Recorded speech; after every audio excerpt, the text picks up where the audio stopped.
What's up, ladies and gents in Cyberland? This is Chris coming to you with another video for RGMF, and today I'm going to be reviewing another album by the Deftones,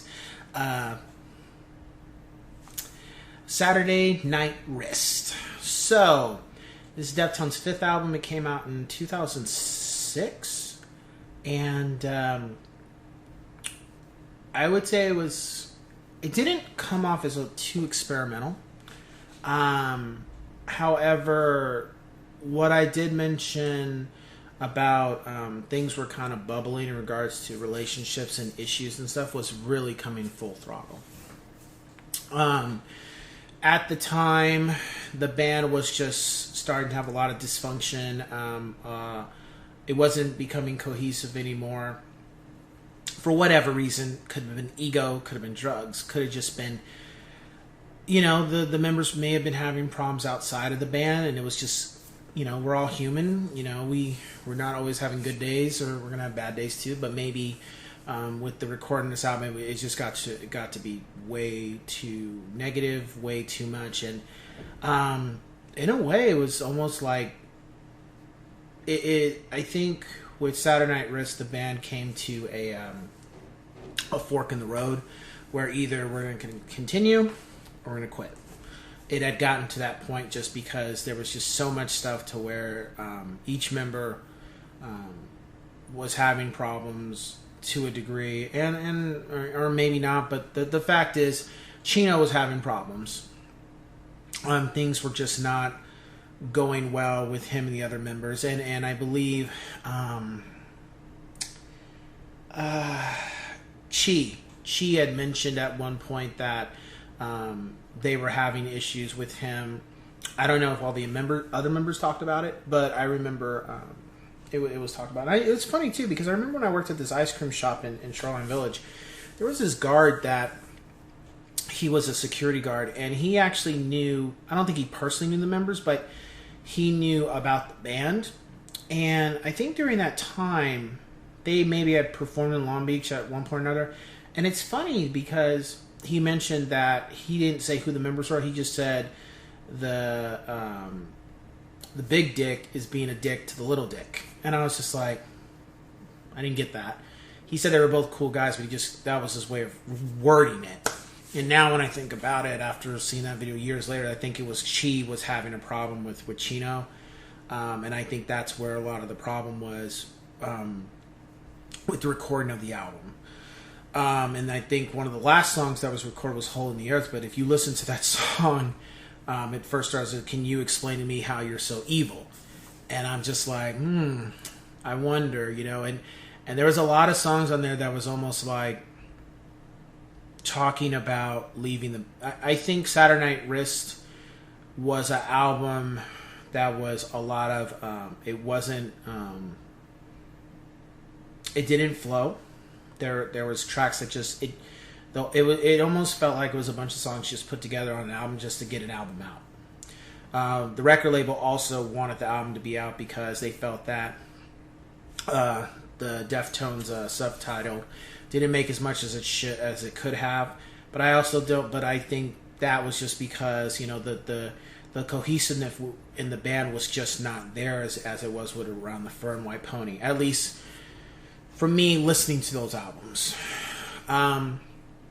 So that was the issue. And then with Hole in the Earth, Combat, Kimdracula,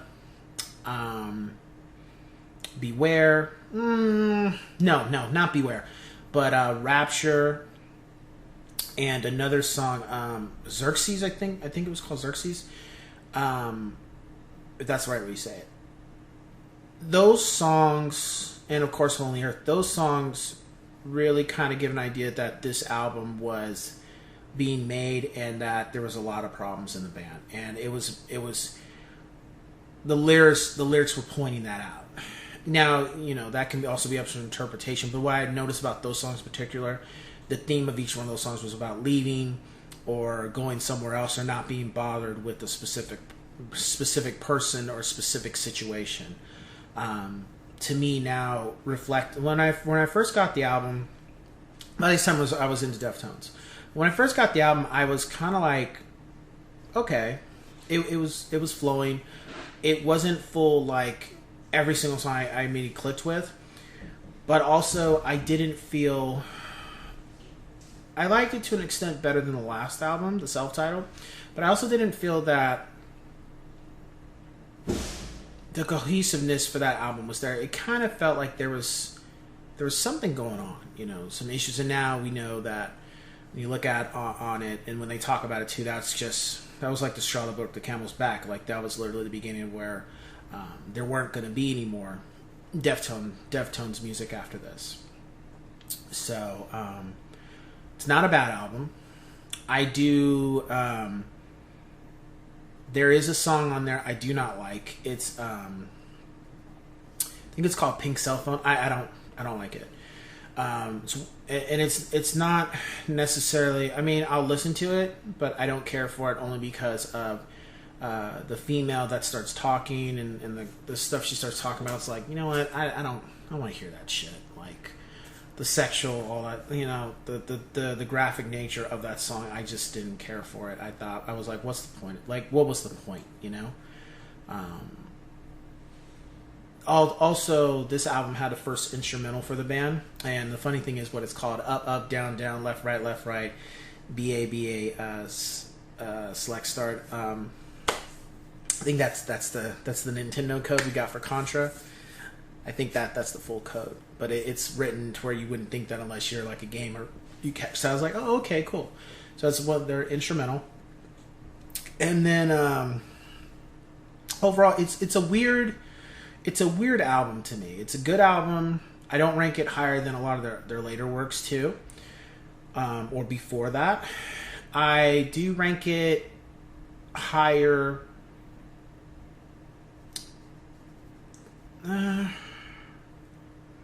Yeah, I rank it higher than Adrenaline, but it's right under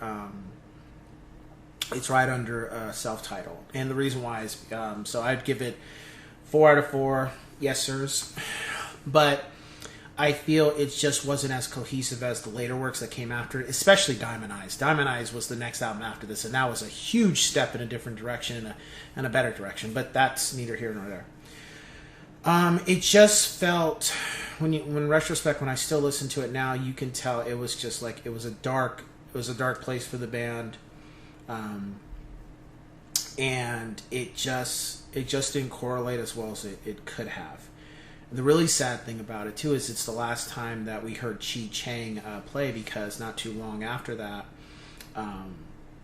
the band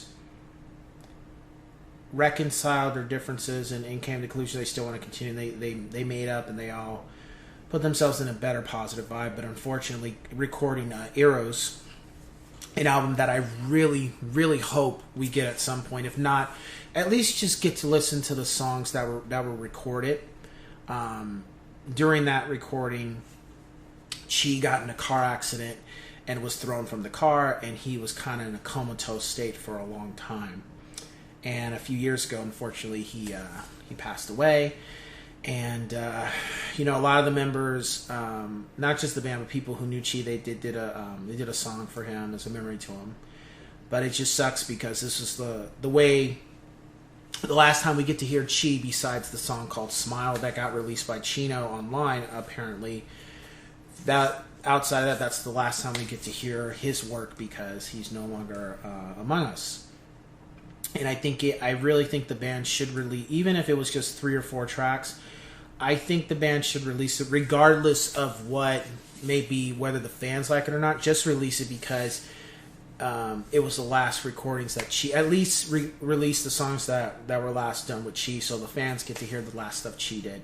Because right now all we got is Saturday Night Wrist and the song called "Smile." And that's not to say that leaves it on totally a bad note, but it'd be nice just to hear an album that was more cohesive and felt like a better output, I guess you could say,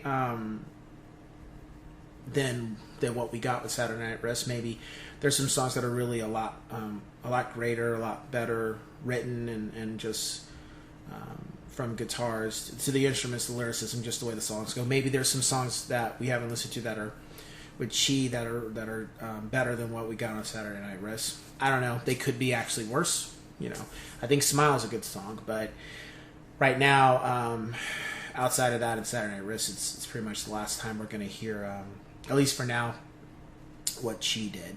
So there's my rating, and for my top 5 songs, I give Hole in the Earth. Or no, not Hole in the Earth. That's number 2. So Combat, Hole in the Earth, Kimdracula, Beware, and Rapture. I think I would probably give an honorable mention to the instrumental, because it was nice, it was different, and it flowed with the album though for what was going on. It was just different. Again, Pink Cell Phone is the only song I don't like on the album, which is why I'll give it a 4 out of 5. I think if the ending of that song was cut, maybe I would give this a 4.5 out of 5, because it's not a bad album. It's just I felt that I didn't get the point of that at all, and especially coming from a band that their lyricism in general, just the way they do their things, it doesn't point that way, and I just felt like what is this? Like, seriously, what the hell?